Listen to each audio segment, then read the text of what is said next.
प्रयाग प्रशस्ति अभिलेख का लेखक हरिसेन किस शासक का दरबारी था? हरिसेन मंत्री थे किसके? समुद्रगुप्त के। लौह स्तंभ का निर्माण किस सदी में करवाया गया था? मेहरौली के। तो इस प्रश्न का सही उत्तर होगा चतुर्थ शताब्दी में। लौह स्तंभ किसकी स्मृति में बनाई गई है? चंद्रगुप्त की स्मृति में ही बनवाया गया होगा। इस प्रश्न का सही उत्तर होगा ऑप्शन नंबर बी। हेलो दोस्तों, नमस्कार, आदाब, सत श्री अकाल। मैं अर्पित कुमार स्वागत करता हूं आप सभी का आपके अपने इस YouTube चैनल पर। आइए दोस्तों, जैसा कि आप सभी जानते हैं, प्राचीन इतिहास के महत्वपूर्ण एमसीक्यूज को हम कवर कर रहे हैं।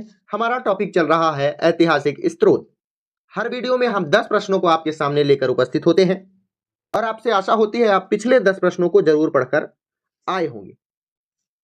प्रश्न है आपके सामने, प्रयाग प्रशस्ति अभिलेख का लेखक हरिसेन किस शासक का दरबारी था?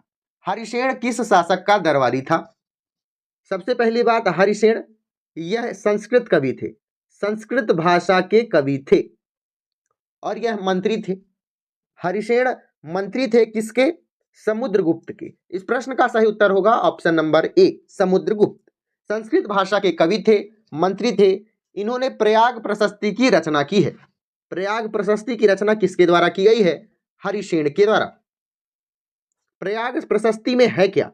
इसमें मुख्य रूप से समुद्रगुप्त की वीरता का वर्णन है। किसके? समुद्रगुप्त की वीरता का वर्णन किया गया है प्रयाग प्रशस्ति में। तो इस प्रश्न का सही उत्तर होगा समुद्रगुप्त। अगला है मेहरौली, जो कि दिल्ली में है। लौह स्तंभ का निर्माण किस सदी में करवाया गया था? मेहरौली के। द्वितीय सदी में, तृतीय में, चतुर्थ में या सप्तम में? तो सबसे पहले तो आपको याद होना चाहिए लौह स्तंभ, इसका निर्माण किसके द्वारा करवाया गया था? तो याद रखिएगा चंद्रगुप्त द्वितीय के द्वारा। चंद्रगुप्त द्वितीय के द्वारा लौह स्तंभ का निर्माण करवाया गया था। कुतुब मीनार के पास यह स्थित है। तो अब बात आती है चंद्रगुप्त द्वितीय किस शासनकाल में थे, किस शताब्दी में थे? तो इस प्रश्न का सही उत्तर होगा चतुर्थ शताब्दी में। आप जरूर बताइए कि उनका शासनकाल कब से कब तक था। कमेंट बॉक्स आपके सामने खुला हुआ है। अगला है दिल्ली के महरौली में स्थित लौह स्तंभ किसकी स्मृति में बनाई गई है? किसकी स्मृति में बनवाई गई होगी? चंद्रगुप्त द्वितीय के द्वारा निर्माण करवाया गया है, तो चंद्रगुप्त की स्मृति में ही बनवाया गया होगा। इस प्रश्न का सही उत्तर होगा ऑप्शन नंबर बी। चलिए अगला है, सती प्रथा का पहला पुरातात्विक उल्लेख कहाँ मिलता है? भीतरगांव लेख में, बिसलद स्तंभ लेख में, ऐरण अभिलेख में या भीतरी स्तंभ लेख में? इस प्रश्न का सही उत्तर होगा ऐरण अभिलेख में पहला पुरातात्विक उल्लेख मिलता है सती प्रथा का। ऐरण अभिलेख कहाँ स्थित है? यह मध्य प्रदेश के सागर जिले में स्थित है, याद रखिएगा।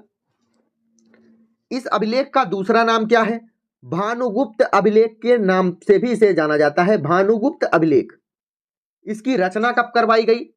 510 ईस्वी में। ऐरण अभिलेख की रचना 510 ईस्वी में हुई है।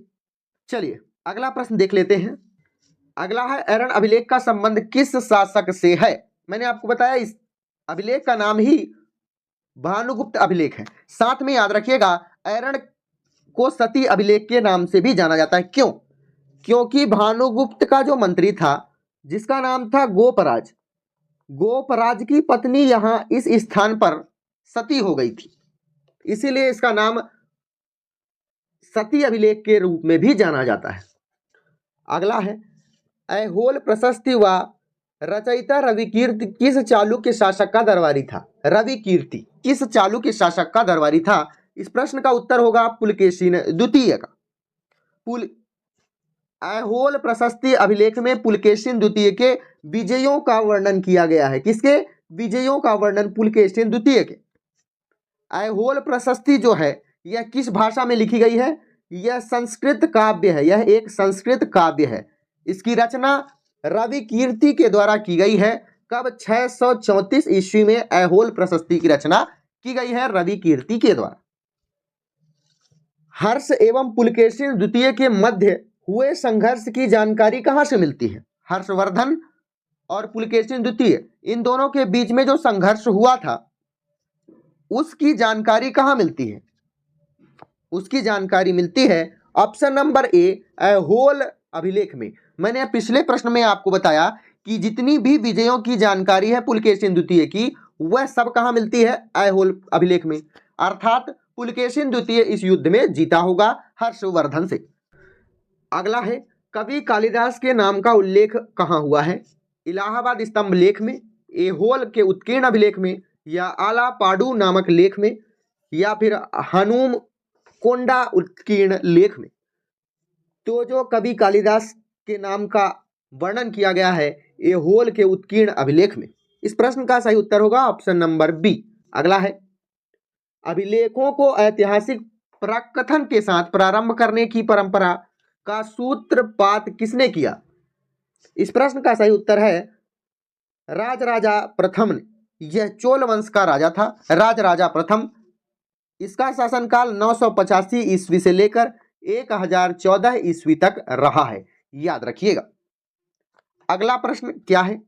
फिर से आपका 10 प्रश्न होने जा रहा है, याद रखिए। काउंटिंग आप कर लीजिए, आप 10 प्रश्नों में से कितने प्रश्नों को सही कर पाए हैं। प्रश्न है, कहां से प्राप्त अभिलेख में महासभा की कार्य प्रणाली के विषय में विस्तृत जानकारी मिलती है? महासभा अर्थात ग्राम सभा के बारे में भी आप कह सकते हैं। किस अभिलेख में यह जानकारी मिलती है? उत्तर मेहूर में, तंजौर में, मणिमंगलम में, या इनमें से कोई नहीं। इस प्रश्न का सही उत्तर होगा उत्तर मेरूर में जो ग्राम सभा लगती थी उसकी जानकारी विस्तृत रूप से प्राप्त हुई है। तो अब बताइए आप 10 प्रश्नों में से कितने प्रश्नों को सही तरीके से हल कर पाए हैं? कमेंट बॉक्स में आप जरूर लिखिएगा। 51 से 60 में हम इतना प्रश्न हल कर पाए हैं।